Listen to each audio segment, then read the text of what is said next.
Então, voltando aqui, temos as nossas relações aqui, né? A princípio para processos reversíveis, aí que o Rodrigo tinha perguntado, a gente vai analisar isso mais para frente. Mas eu acho que a gente não vai ter irreversibilidades envolvidas aqui, a gente vai considerar o ciclo ideal de forma geral, né? Mas vamos caminhar um pouquinho mais que a gente confirma isso. Bom, então a gente viu é, dois comportamentos pressão-volume, né, que são obtidos das equações de estado de gás ideal e de processos isentrópicos reversíveis. Né? O que o processo isentrópico reversível diz? Que PV elevado a K é igual a constante. Lembra aqui, ó? Aqui, ó, PV elevado a K igual a constante. Então essa justamente é a relação de compressão, né? À medida que a pressão vai variando, né, à medida que o pistão vai comprimindo o gás, a pressão vai aumentando, o volume específico vai diminuindo, né? É, a massa específica aumenta e o volume específico diminui. Né? Então a gente tem PV elevado a K igual a constante, né? Isso veio lá de todo o conceito de entropia que a gente viu agora, né? Certo? Junto com a primeira lei da termodinâmica, junto com a expressão para trabalho de eixo, né? dW igual a PdV, P cortado, né? De volume, tá? Então a gente chegou nessa relação onde K igual a Cp sobre Cv para um gás, né? Para um gás que se comporta como gás ideal, tá? Então são hipóteses relativamente restritivas, né? O gás tem que se comportar como gás ideal, o processo tem que ser reversível, né? E isentrópico. Então tem uma série de restrições aí, mas a gente chegou numa relação entre pressão e volume para um caso onde a gente não tem transferência de calor, né, isentrópico reversível. Então seria um cilindro isolado ali, né? A gente tem o caso isotérmico, né, da equação de estado de gás ideal, a relação entre pressão e volume é RT, ou seja, a temperatura não varia. Aqui a gente está com um ciclo termodinâmico, né, de um compressor, então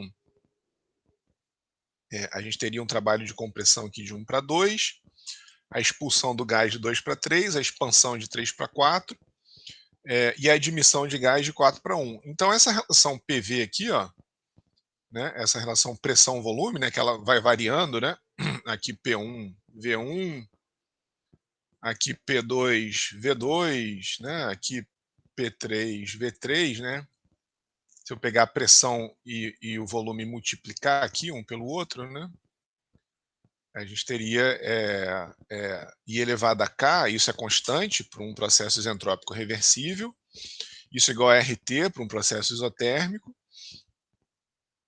e esses processos eles são casos particulares do que é conhecido como processo politrópico. Né? E o que é um processo politrópico? É um processo reversível que se dá com transferência de calor, portanto ele não é isentrópico. Então, de novo aqui, né, Rodrigo, a gente continua no processo reversível. Então, nesse processo de variação de pressão e volume, o log de P vezes o log de V é uma linha reta com inclinação menos N. Então, isso de novo, né, não tem muito rigor matemático, vamos dizer. Né? Isso aqui é uma questão empírica. É observado que se você pegar um gás e comprimi-lo, diminuindo o volume e aumentando a pressão, né, se eu plotar log de P contra log de N, o gráfico vai dar essa reta aqui com a inclinação menos N. Essa relação ela nem é PV igual a RT igual a constante, né? O que está acontecendo aqui para cada pressão e volume aqui não é igual a RT. E se eu elevar a K, né? Se eu pegar P1, V1 elevado a K, né? Do gás, né? P2, V2 elevado a K, também não vai dar constante. O que vai acontecer é que o log de P contra o log de V vai dar uma curva com inclinação menos N. Então, todo processo com essa característica entre pressão e volume é chamado de processo politrópico. Então, a expansão de gases de combustão no cilindro de um motor refrigerado a água. Isso é um exemplo característico de um comportamento politrópico, né? Que é um motor de combustão interna. Então, se a gente medir pressão e volume nesse cilindro, o resultado seria o dessa figura aqui, tá? Vai medindo, à medida que o cilindro vai expandindo, né? Se a gente for medindo pressão e volume, a gente tem uma curva, uma reta, né? Com inclinação menos n. E aí, dessa figura, a gente tem que o dln de P sobre dln de V é menos n, e aplicando algumas identidades do ln, né, a gente fica que o dln de P mais n dln de V igual a zero. Então, para n igual a constante, que a gente vê que de fato é, né, a gente integra os dois lados, a gente fica que PV elevado a n igual a constante, o P1 V1 elevado a n igual a P2 V2 elevado a n. Quem é esse n? É um número experimental que pode ser obtido. A gente vai ver mais para frente que dá para ser obtido experimentalmente esse parâmetro, né, esse expoente n aqui, para quando a relação entre pressão e volume não foi isotérmica e nem adiabática isentrópica. Então aqui ó, a gente tem um gráfico pressão-volume específico. Se o processo for isotérmico, né, PV igual a constante, né, igual a RT, igual a T igual a constante, que é esse caso aqui, ó, N igual a 1, tá aqui, né, certo? Isso daqui é o famoso PV igual a RT, né? Para o processo isentrópico está aqui um pouquinho mais abaixo, ó, que a gente definiu lá da entropia, né? PV elevado a K igual a constante, certo? Então isso daqui forneceria PV elevado a K igual a constante. Para o processo isobárico, onde a pressão não varia, né? Onde o volume varia, mas a pressão não varia, a gente tem o N igual a zero e a pressão é constante, né? Ou seja, PV elevado a N, PV elevado a zero, então P elevado a zero daria 1, P igual a constante. Seria essa reta paralela aqui ao P, né? E para o N igual a mais ou menos infinito, o volume é constante, né? A pressão varia com o volume constante. Então seria essa reta aqui paralelo à abscissa, né? Tá? Certo? Então essas são quase todas as possíveis relações entre pressão e volume num processo de compressão ou expansão, né? Tá? Bom, então agora a gente volta para máquinas de fluxo. A gente vai pegar tudo isso que a gente fez, né? Bom, enfim, termodinâmica, máquinas de fluxo, mas só relembrando o que a gente, só aplicando o que a gente desenvolveu agora para um ciclo característico de compressão. Tá? Então, PD aqui ó, é a pressão na descarga, que seria, não está aqui no gráfico, né? Opa, está aqui. Ó. PD, pressão na descarga, e PA, pressão na admissão. Tá? E o volume é a massa vezes o volume específico, né? O volume do compressor, que é esse volume aqui dentro, né? É a massa vezes o volume específico do gás naquele estado ali, né? P2 sobre P1, né? O PD seria aqui o P2 quando o pistão está comprimindo o gás, comprime até a pressão de descarga, e aí a partir de um determinado momento a válvula de admissão abre, né? Nesse momento aqui, ó, a válvula de admissão abre e aí o gás comprimido é liberado para o processo, tá? Até o 3 aqui, né? Então, quando o pistão está aqui no 3, ó, né? Quando o pistão chega aqui no 3, ele entregou todo o gás comprimido para o processo. Quando ele começa a voltar, as duas válvulas estão fechadas, né? Então aí ele volta com as duas válvulas fechadas. E quando ele está aqui, ó, a válvula de admissão abre. Tá? Então, quando ele está aqui, a válvula de admissão abre e ele aspira essa quantidade aqui, né? A depressão causada aqui dentro faz com que a válvula de admissão abra e aí ele aspira esse volume aqui de gás, né? Tá? Ele aspira esse volume de gás entre 4 e 1, né? Todo esse curso aqui, né? Do momento que a válvula abre até o momento que ele chega lá no ponto morto inferior. Isso aqui é uma definição tirada lá de motores de combustão interna, né? Ponto morto superior é o local onde o volume é o máximo, né? E o ponto morto superior é o local onde o volume é o mínimo dentro do pistão, tá? Bom, então P2 sobre P1 aqui, né, o P2 sobre P1, que é igual ao PD sobre PA, né, pressão na descarga sobre pressão na admissão, é a razão de compressão desse compressor, tá? Quanto que ele pega na admissão que ele joga na descarga, quanto que ele comprime o gás.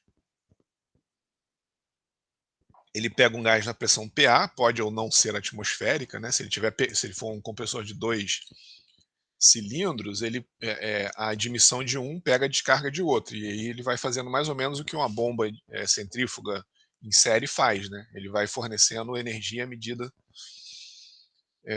que o gás vai passando por ele. Então, PD sobre PA é razão de compressão, é o R, né? Volume expirado aqui, VASP é o volume expirado, é V4 menos V1 aqui, né? Que eu acabei de mostrar, né? V4 menos V1. Volume deslocado é o V3 menos V1, né? É esse volume que o cilindro desloca para o processo, né? Então é o V3 aqui menos o V1. Deixa eu apagar um pouco de coisa aqui. Então o volume deslocado é esse cara menos esse, né?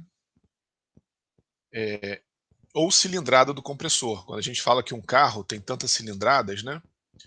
2.000 cilindradas, é porque se você pegar o volume de cada cilindro, pegar aqui o volume de cada cilindro e multiplicar pelo número de cilindros do carro, esse é o volume da massa de ar combustível que o pistão desloca, né? Do momento que ele está no ponto morto inferior até o ponto morto superior. Então, o V3 menos V1 é a cilindrada do compressor e é a mesma coisa no motor de combustão interna, né? O carro 1000, né? O carro 1.0, carro 2.0, então é a cilindrada que ele desenvolve em cada curso do pistão. O volume morto, né, é o V0 sobre o volume deslocado, né? E o V0 é esse volume aqui, ó. Não tá determinado em nenhum local, né? É esse cara aqui, ó. É esse volume que não participa em momento nenhum do processo, né? Ele fica ali sem ser usado, porque se o pistão chegar muito perto aqui da parte superior do cilindro, ele bate na válvula aqui, ou pode até, eventualmente, se a válvula for acoplada ali dentro, né? Ele pode, pela inércia, né, porque ele vem com a velocidade muito alta, ele pode bater aqui na parede. Então tem que ter uma distanciazinha de segurança para ele não bater, né, para o topo do cilindro, para o topo do pistão não ficar batendo no cilindro ali, né? Tá? Então isso é chamado de clearance, né? É a relação entre o volume deslocado e o volume morto. Tá? Aqui é o V0 aqui é o volume morto, é o volume que não serve para nada ali dentro do pistão. Carros também têm volume morto, tá? Justamente por causa dessa questão de segurança também. Tá? Então, a gente precisa definir o rendimento volumétrico, né? Como volume expirado sobre volume deslocado. Ou seja, quanto do volume que é deslocado aqui pelo pistão, né? Ele tem todo esse curso aqui para deslocar de ar comprimido à medida que ele comprime o ar, né? Ou todo o curso do pistão, pelo volume que ele aspira, né? Ele aspira 4,1 aqui, né? Então é volume 4,1 sobre volume 1,3, né? É o curso dele, o volume deslocado, sobre o volume que ele aspira. Então é a fração do volume deslocado que efetivamente aspira gás. É sempre menor que 1 por fatores de compressibilidade, né? Então a gente sempre tem menos volume aspirado do que o curso do pistão, tá? Quer dizer, a válvula não abre imediatamente aqui por causa da compressibilidade do gás. Se no momento que ele começasse a descer, a válvula abrisse, isso seria perfeito, né? Aí ele aspiraria isso tudo, mas o gás ele tem uma certa compressibilidade que não deixa isso acontecer.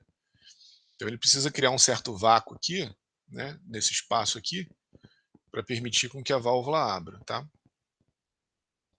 Agora, a questão da eficiência volumétrica é simplesmente isso. A gente vai fazer um monte de jogadas matemáticas aqui só para escrever isso em função de propriedades que são fáceis de ser medidas no compressor. Então a primeira coisa é multiplicar aqui, ó, por V3 em cima e embaixo. Poderia ser qualquer outro, né? Isso daqui enfim, O pessoal desenvolveu assim e ficou dessa forma, né. Então a gente pega aqui, ó, multiplica por V3 em cima e embaixo, que resultou nessa expressão aqui, né, tá. É a mesma coisa aqui, ó. E aí isola aqui, né, V3, V1 menos V3, e aí reescreve essa relação aqui, ó, dessa forma que está entre parênteses, né, elas são equivalentes, né. Isso daqui seria aquele parênteses ali, né, tá. E aí a gente faz outra coisa, soma e subtrai 1. Bom, não dá em nada, né, soma e subtrai 1, mas a gente vai chegar numa forma conveniente aqui, ó. Então repetindo, né, partiu disso, chegou nessa relação, somando e subtraindo 1. E para uma transformação isentrópica, né, de gás ideal, a gente tem essa relação aqui, ó, entre V4 e V3, esse processo de expansão aqui, ó, a gente viu que o V4 sobre V3 é PD sobre PA, né? Lembra das... Aqui, ó. Tá aqui, ó, relação entre volume e pressão aqui, ó, volume específico e pressão, né? Elevado a K. Tá? Ali, ó, elevado a 1 sobre K, porque aqui está inverso, né? Certo? Mas é essa relação isentrópica reversível que a gente tinha desenvolvido anteriormente. Então tá aqui, ó, assumindo que esse processo é reversível. Tá? Então a gente substituiu uma relação de volume aqui por uma relação de pressão, que é uma coisa relativamente óbvia de se medir em compressores, né? Tá? A pressão é um pouco mais evidente de ser medido em compressor do que o volume. Então a gente transformou essa relação de volume numa relação de pressão, tá? Que é igual também ao Vzinho 4 sobre V3, né? Tá?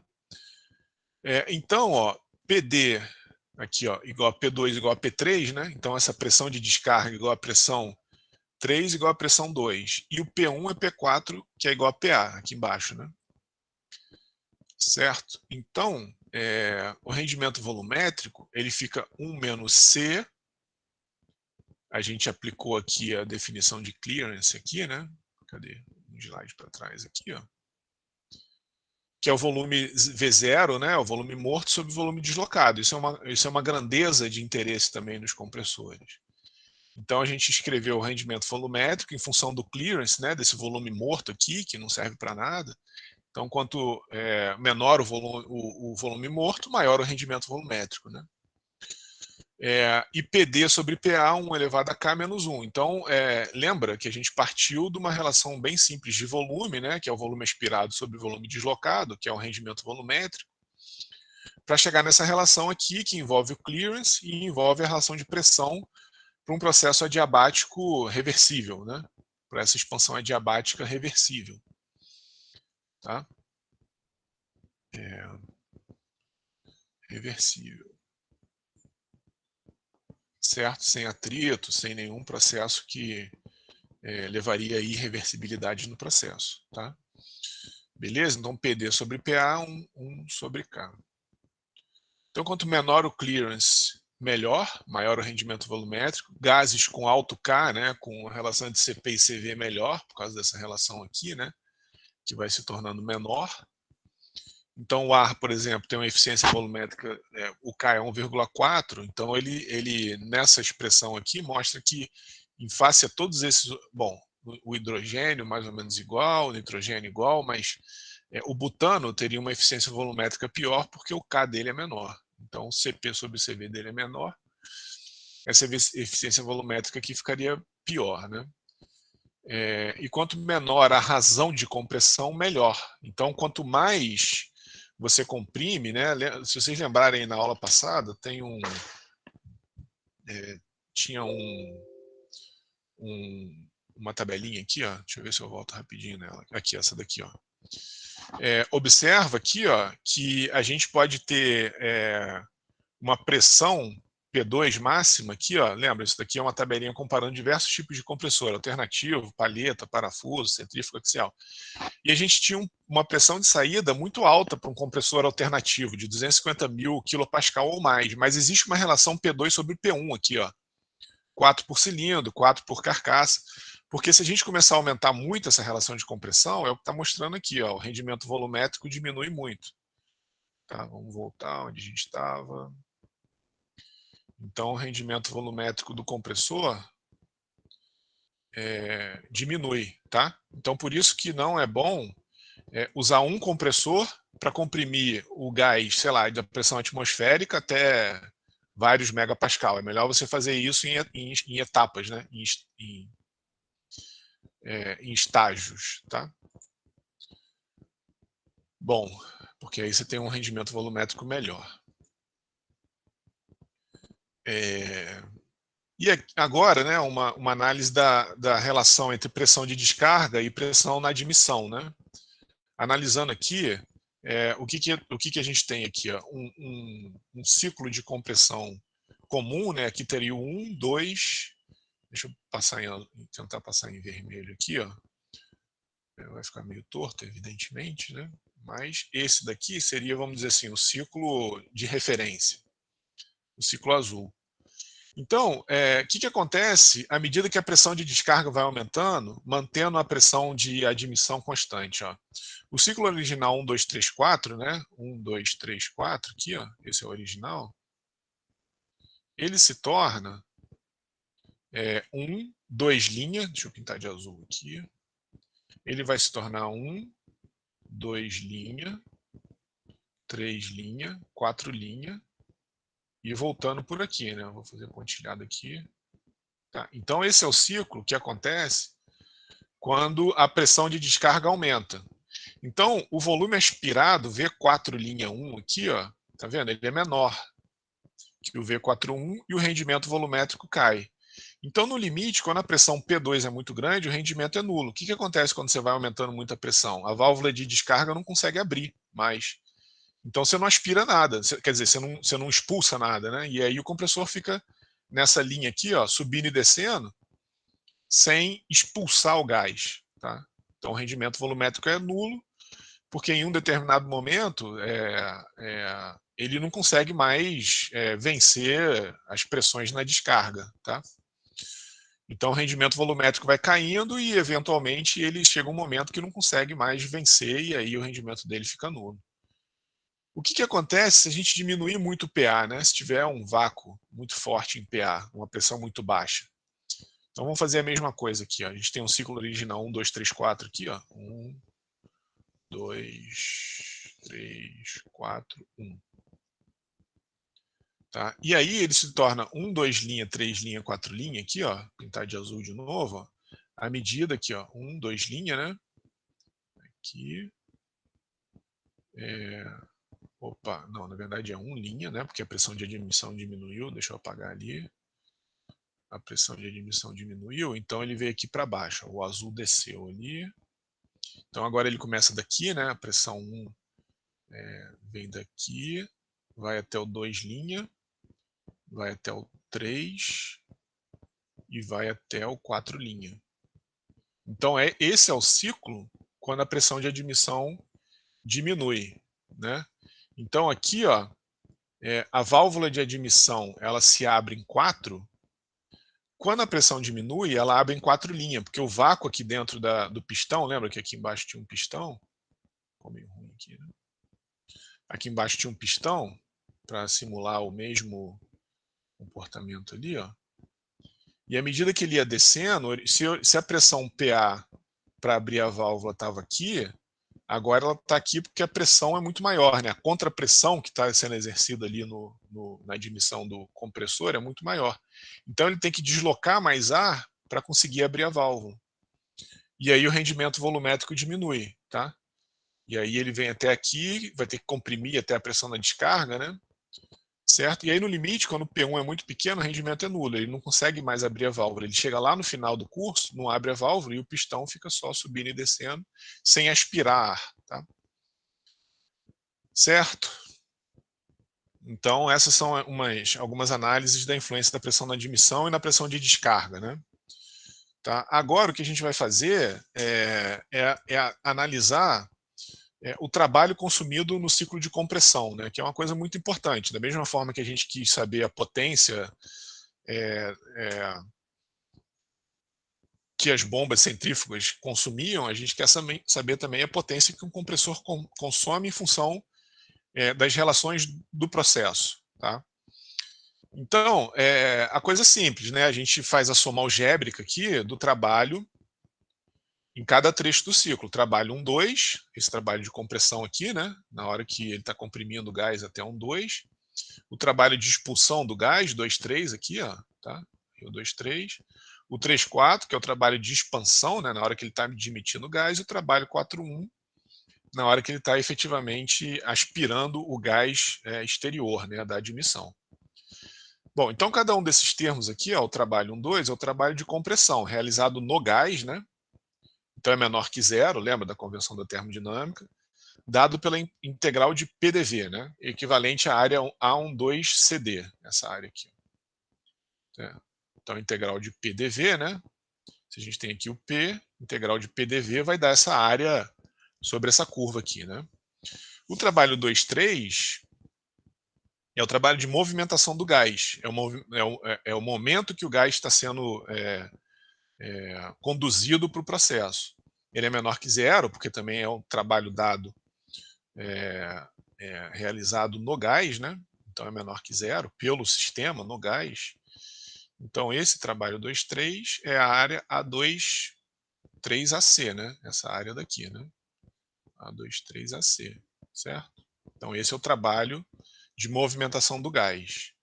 Mas a gente tem também os termos de trabalho que são amiguinhos, que nos ajudam. Então o trabalho 3,4 aqui de expansão, ele é realizado pelo gás no cilindro, então no pistão, né? Então é maior que zero, é a integral de PDV que equivale à área A34BA, né? Então essa área aqui, ó, A34BA. É esse trabalho aqui de expansão do gás. E o trabalho 4,1 é o trabalho de movimentação do gás, também é maior que zero, que é realizado no pistão, né, dado por P delta V, aqui o V é constante, né? Então, da mesma forma, desculpa, a pressão é constante, né? Aqui, ó, P delta V, né? Então, se a pressão é constante, a gente pode simplificar essa integral de PDV por P delta V, né? Tá? Mesma coisa aqui, né? P delta V. Então, é o trabalho ali, né? De expansão, nesse caso, A41BD, né? Esse trabalho 41 aqui é isso daqui, né? Essa partezinha de baixo aqui, ó. Tá? Então são os trabalhos positivos e aqui os trabalhos negativos, né? Esses trabalhos aqui são os negativos. Então a gente tem que fazer a soma, né? A soma algébrica das áreas é o trabalho líquido fornecido pelo compressor no gás, né? No sistema. Então, como a área não pode ser negativa, a gente faz que o A é igual a menos trabalho, né? Só para manter aí uma coerência, para não chamar de área negativa, né? Então a área vai ser menos trabalho, só para dizer que é o trabalho fornecido no gás, né? Então, fazendo a mesma análise pela ordenada, né? Se a gente agora vier para cá, ó, em vez de fazer pela abscissa, se a gente fizer essa análise pela ordenada, a gente tem que a área A1, 2, 3, 4, né? Que é a área do trabalho que o gás, que o pistão desculpa, o menos aqui, né? É o trabalho no gás, né? No sistema. Então, é a soma. Se a gente quiser saber o trabalho realizado no gás, né? A gente tem que fazer na abscissa agora, né? Olhando, deixa eu apagar aqui. Para a abscissa, né? O que seria a área 1, 2, 3, 4? Seria a área 1F E2, né? Seria toda essa área aqui, ó, certo? Menos essa areazinha E3, 4F, tá? Olhando para a ordenada agora, né? Menos essa areazinha aqui, ó. Então daria também, pela ordenada, a gente poderia chegar fazendo essa relação ali, né? E aí a gente pode escrever aqui menos trabalho, a integral de 1 a 2 VDP, né? Agora olhando pela ordenada aqui, ó, a integral de VDP, né? Agora a gente está olhando para cá, a gente está calculando a área, essa integral de 1 a 2 VDP dá toda essa área aqui, ó. Certo? Dá toda essa área aqui. E a integral de 3 a 4 de VDP dá essa área, essa outra área, né? Essa azul aqui é essa área. E o vermelhinho ali, ó, esse cara aqui, ó, vai fornecer a área que está aqui nessa sobrinha aqui, né? Então eu tenho também, fazendo pela ordenada, que a integral de VDP também fornece o trabalho fornecido para o gás. Então esse argumento ele vem de uma análise de volume de controle para um processo em regime permanente no cilindro, né? Isso daqui foi uma análise geométrica, né? Mas se a gente aplicar a primeira lei para um processo em regime permanente no cilindro, a gente chega nessa relação, né? Então a gente precisa usar uma das formas do comportamento PV vista anteriormente para jogar aqui na expressão do trabalho. A PV elevado a K igual a constante, né? Sem transferência de calor. PV RT isotérmico, uma alta transferência de calor para manter a temperatura constante. E o PV elevado a N politrópico, alguma transferência de calor, né? Então o isentrópico reversível, ele não tem transferência de calor. Se a gente quiser manter a temperatura constante, a gente tem que trocar muito calor ali com a vizinhança, e o PV elevado a N é alguma transferência de calor. Então vamos ver esse comportamento aqui no, no diagrama PV ali, né? Bom, então a gente precisa identificar a massa em cada ponto do ciclo, né? Então em um a gente tem a massa total aqui, né? A gente tem o volume específico vezes a massa total de gás que está ali dentro do cilindro. Em 3 a gente tem a massa residual, né? Só a massa do volume morto vezes o volume específico naquela condição. O cilindro não está completamente vazio, né?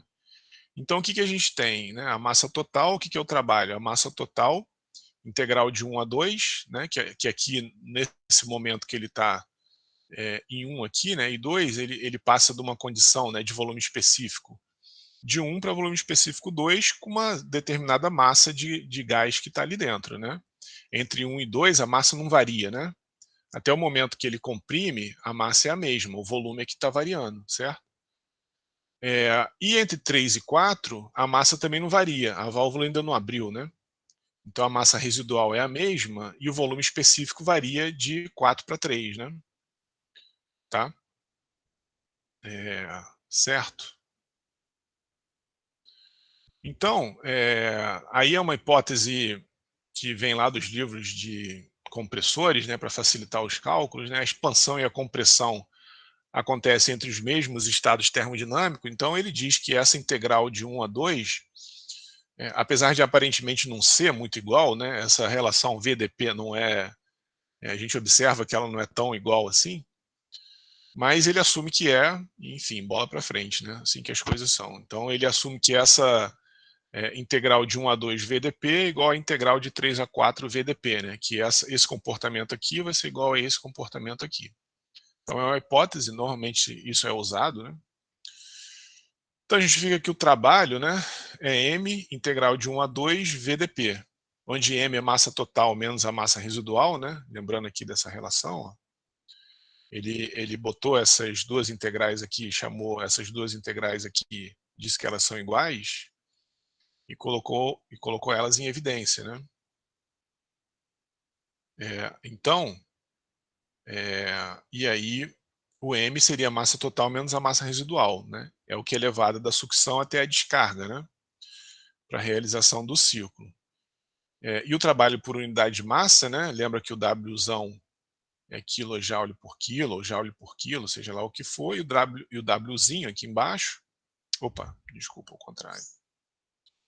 O Wzão é kJ, né? É a propriedade extensiva, o trabalho extensivo, e o Wzinho é kJ por quilo, né? Tá? Então, aqui dividindo pela massa, a gente tem um trabalho kJ por quilo igual a integral de 1 a 2 VDP. Tá? Então, a gente só precisa saber aqui o que acontece nesse processo para calcular todo o trabalho líquido no ciclo, assumindo que a expansão vai ter o mesmo comportamento. Né? Tá? Então, aqui a gente tem joule, aqui tem joule por quilo, ou quilojoule por quilo, né? Aqui embaixo, né? Tanto faz. Tá? Aqui eu só mostro, vou passar rápido por aqui, o argumento termodinâmico para chegar que W é integral de 1 a 2 VDP. Tá? Só para não ficar muito com geometria e coisas, isso daqui é uma coisa mais termodinâmica. Não vou. Depois, se vocês quiserem dar uma olhada, tem aí essa explicação toda direitinho para chegar aqui. Ó, trabalho É 1 a 2 integral de VDP, usando a primeira lei da termodinâmica, usando a definição de entalpia, né, as equações de Gibbs que a gente derivou, então dá para chegar nessa relação que trabalha a integral de 1 a 2 VDP, que normalmente a gente desenvolve isso em termodinâmica, quando a gente estuda a primeira lei da termodinâmica aplicada num processo em regime permanente. Então aqui, né, para a gente calcular o trabalho, por exemplo, aqui na turbina, é, é, a gente não, se a gente fosse usar aquela definição integral de PDV, a coisa não ia ficar muito óbvia, né, porque a pressão aqui não varia, né, a gente assume que desculpa, a pressão varia muito e o volume específico, a coisa não ficaria muito coerente, né. Eu não lembro direito o motivo, mas essa integral de PDV aplicado num processo é um pouco menos óbvio do que a integral de VDP. Dá no mesmo, né? O que a gente viu aqui, ó, o resultado tem que ser o mesmo. Deixa eu ver se está no próximo slide. Aqui, ó. O resultado tem que ser o mesmo. Mas quando a gente trabalha com fronteira móvel, é melhor trabalhar com PDV, integral de PDV. Quando a gente trabalha com processo, é melhor trabalhar com a integral de VDP, tá? Certo? Mas o resultado tem que ser o mesmo, né? Porque é a área sobre a curva, né? Então aqui a gente tem essa área, essa curva aqui, PV, e tanto faz um processo ou outro, o resultado tem que ser o mesmo, mas dependendo do tipo de processo que a gente está analisando, é melhor usar VDP ou PDV. Tá? Bom, então a gente tem aqui integral de VDP, né, o trabalho de eixo realizado no gás, e integral de PDV, o trabalho de fronteira móvel realizado no gás. Né? Certo? E quem caracteriza a transferência de calor é a reação PV, lembra que a gente viu isso lá para trás, né? Se for isentrópico, reversível, né? Se for isotérmico ou adiabático, né? Ou se não for nenhuma coisa nem outra, alguma transferência de calor, aí a gente teria o politrópico. Tá? Isso a gente deduziu aqui na aula. O isotérmico é PV igual a RT e o isentrópico é o PV elevado a K igual a RT, né? E aqui é o PV elevado a N igual a RT não, igual a constante, tá? Certo? Então, quem caracteriza as taxas de transferência de calor, quem caracteriza essa relação PV aqui, né, são justamente as taxas de transferência de calor. Se ela vai ser elevada a K igual a constante, se ela vai ser igual a RT, ou se vai ser PV elevado a N igual a constante. Tá? Então, aí, são as taxas de transferência de calor, que está aqui, né, que vão definir essa relação PV, né, tá? Pressão-volume no processo de compressão ali do gás. Então, vamos calcular agora, né? Vamos chegar numa expressão para o trabalho realizado no compressor, realizado pelo compressor, né? No gás. Tá?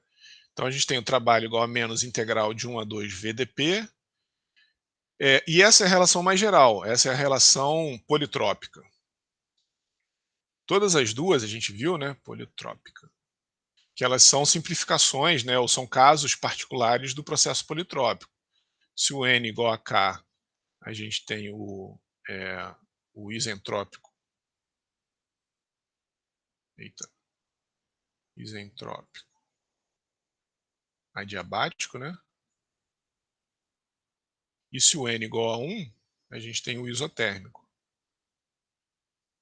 Tá? Então vamos começar com esse caso mais geral, né? P1V1 elevado a N igual a P2V2 elevado a N, que é uma constante, né? Então se a gente tem aqui o PV, né, um processo aqui que vai de 1 a 2, né? Então o P1V1 elevado a N, ele tem o mesmo valor do P2V2 elevado a N, tá? É constante isso. Então a gente pode usar, por exemplo, né, pegar qualquer uma combinação aqui, né?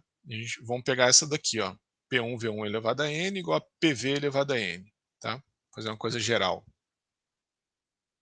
Então o V, isolando aqui o V elevado a N, né?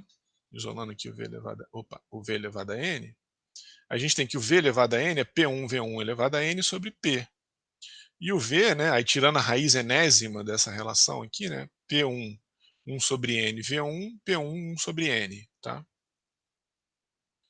Jogando essa expressão aqui, ó, V aqui, tá?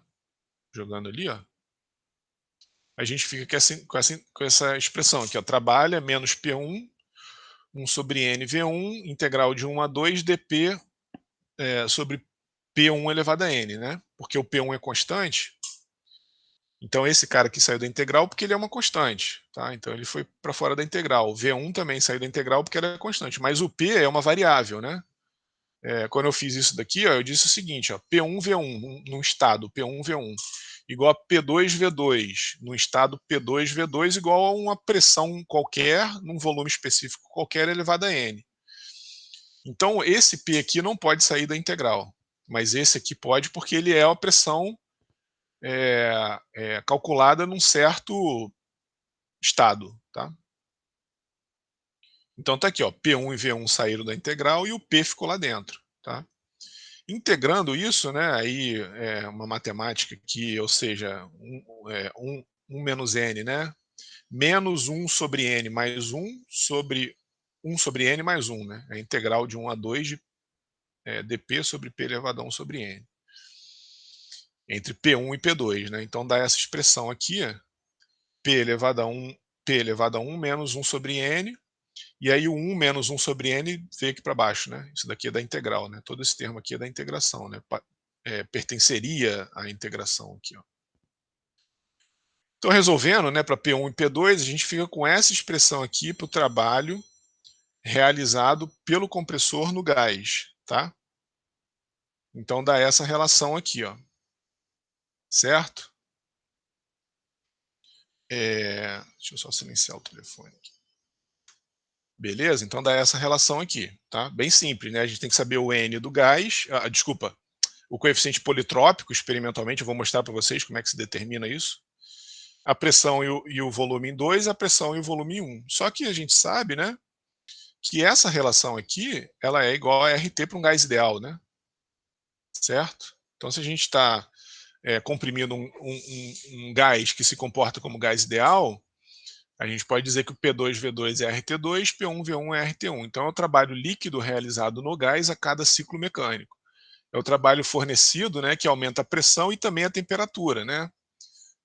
Então, aquilo que a gente estava falando, essas relações de compressão, né, quando a gente tem trabalho de compressão de um fluido compressível, a temperatura varia, não só a pressão, não só o volume específico, mas a temperatura também. Então, são duas formas totalmente equivalentes, elas são iguais, né? Depende de como você calcula, por um lado ou pelo outro, elas têm que ser equivalentes. A gente poderia ter feito outra análise, tem que dar no mesmo resultado, né? Então, olha só, a gente pega o trabalho, a expressão do trabalho do slide anterior, N sobre 1 menos N, P1, V1, quer dizer, aí só rearranja, né? Aqui é só um malabarismo algébrico aqui, mas se a gente pegar P1, V1, multiplicar aqui, fica com P2, V2, né? Distribuir isso daqui, volta para essa mesma expressão, tá? E aí, se a gente usar P1 V1 elevado a N igual a P2 V2 elevado a N, a gente chega que V2 sobre V1, essa relação aqui, ó, é P1 sobre P2, 1 sobre, elevado a 1 sobre N, né? Aí, substituindo aqui, ó, é uma forma equivalente também. Aí, distribuindo, né, fazendo todo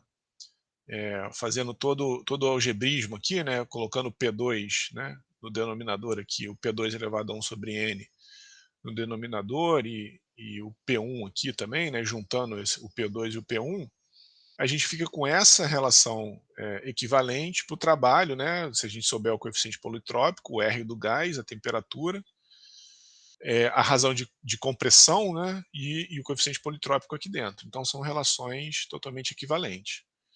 Então tá aqui, ó, as três formas de calcular o trabalho de compressão, equivalentes, né, independe, seja qual for